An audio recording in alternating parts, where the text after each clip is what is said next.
Yo, yo, yo. Man, I'm so tired, y'all. I was yawning on the last video. Probably gonna yawn on this one, but that's what happened when they take all your blood and shit. But anyway, man, Mandela. My inbox is full of questions, Mandela, and people see a lot of the dogs that I'm putting out now off of him, and he's a beast, man. He produces his ass off. Got something coming from him that I'm expecting big things from. Now, y'all have heard me say this before, and I know somebody's gonna come on, oh, it's repetitive, but what's the key to success, and how did this and that and the other, how did I get to the point with Mandela? I'm just gonna tell you, the thing with Mandela is what it's always been. Those who see him be like, he's got a serious wow factor. He's a little,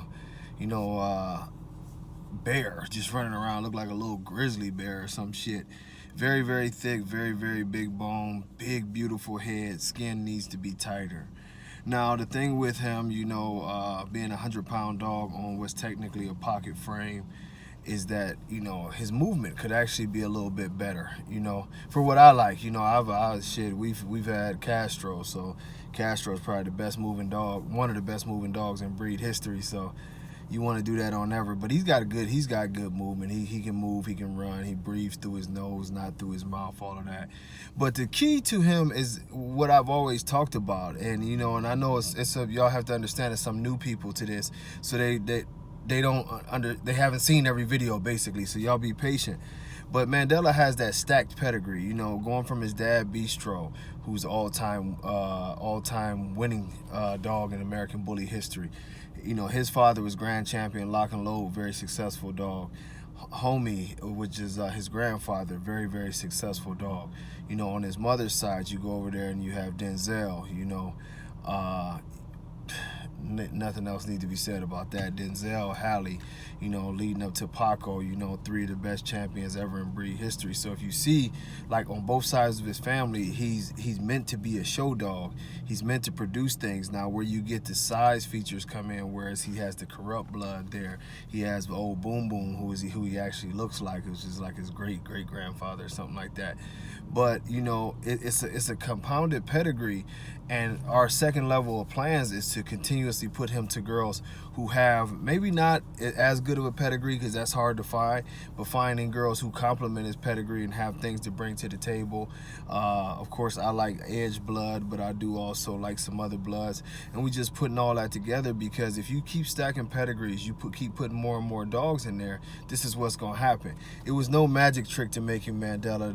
The true trick of it was picking a great dog, which is Bistro, and putting him to a blood of a great bitch. If y'all don't know, Mandela's mother is litter mates to Magoo's mother, and all of them girls have seemed to have the ability to throw dogs with gigantic bone and a lot of muscle, and I believe that comes from the corrupt background in there. So corrupt blood has always been known for putting more and more size on there, and it's just a perfect blend when you see that they put that that corrupt blood right there to Denzel's blood, which I think activated it in their females to pull out that Hallie stuff, because Hallie was very, very thick, of course, coming from Thug. But when whatever stud you pick, make sure you pick a stud that has a stacked pedigree like that, so that you can put that into your puppies and pull a gene pool of greatness. You're accountable for every single dog that's in that pedigree, because if you put BS in that pedigree, it's a good chance that BS is gonna come out. Right now off of Mandela, I'm getting a lot of 100-pound dogs. And in different categories. He just had an XL son that was winning, but the dog's mother was a 120-pound XL female. But he just had a badass XL son that, went in there and put in some work. It's exciting to watch and exciting to see that happen. He's got champions in pocket. He's got champion in standard, and it's sort of like the female is dictating the height of the puppies. He's not. But the truth of it is, the one thing that they all have in common is they have very good bone, great conformation, and some bulliness to them. All these dogs are 85 pounds and above. It's amazing. Well, some of the females are in the 70s, but you expect them to top out at 85 pounds. It's a great thing to have a dog that's producing like this. I've told y'all many a times that I believe in the long run he'll be a better producer than Denzel. And it's not, like I say, it's not about greatness as a breeder. It's just about doing the common sense thing. Stacking wonderful pedigrees together that will continue to produce you the style of dog that you want. If you are new to this, you know what I mean? Make sure you're picking a stud that's not about hype. Pick you a stud that's going to do the right thing for your program, that's going to put the right genetics in there to where you can literally do 1 or 2 breedings and bam, there you have it. You got a whole foundation of a program that now you can build something off of. You don't want to just breed just to breed and hope something happens, because there's no hoping with the genetics. Once you put them genetics in there, that genetics is going to give you exactly what you're looking for or very close to it. And you know, the plans are going to get bigger and bigger with this dog.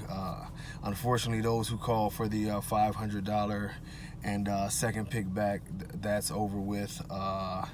But you know, hit me up, because we doing the I moved it up to $1,000 in second pick back, and it'll get, and you know, I have a couple like that, but eventually he's gonna go right back to his normal stud fee. But y'all know how I do. I like to show love. I like to be able to do some of these breedings to really make some nice ass dogs. And you know, either way, I'm gonna make my dogs, you know. But you know, y'all can hit me up, the 346-349-9840. Let me tell you this: if you do like don't get an answer or whatever, sometimes you might want to try the Hall of Fame Bullies inbox. We trying this software that's supposed to be spam check and call forwarding to the assistants and all of that, and it's new and it's messing up a lot of stuff, but we trying it. They over there messing with it today, trying to mess around on some stuff. So, you know, give it time. But if you don't get me through the phone, go ahead and hit me on the Hall of Fame, or you can hit Hall of Fame Bullies page, or you can hit me on the TBKC page, or you can actually hit me up on True American Bully. You know, it's a lot of different places you can get in touch with me, but right now the Hall of Fame Bullies page on Facebook is the better one, and True American Bully on Instagram. Those are probably my better pages to hit me up if you don't get through on the phone. But you know, if you have a stud you're thinking about, man, shoot me some pictures, shoot me the pedigree. You know, when I have my seconds, I like to still do that and help you out, and I'm gonna give you an honest opinion. You don't have to be buying anything from me. I'm here for the breed, so if I can give you an honest opinion on it, I would like to do that. Hall of Fame Bullies, Facebook, True American Bully, Instagram, and 346-349-9840 cell phone number. Like I say, if you get something weird there, man, just go to the other page and tell me to call you. All right, I'll let y'all next time. Much love. Peace.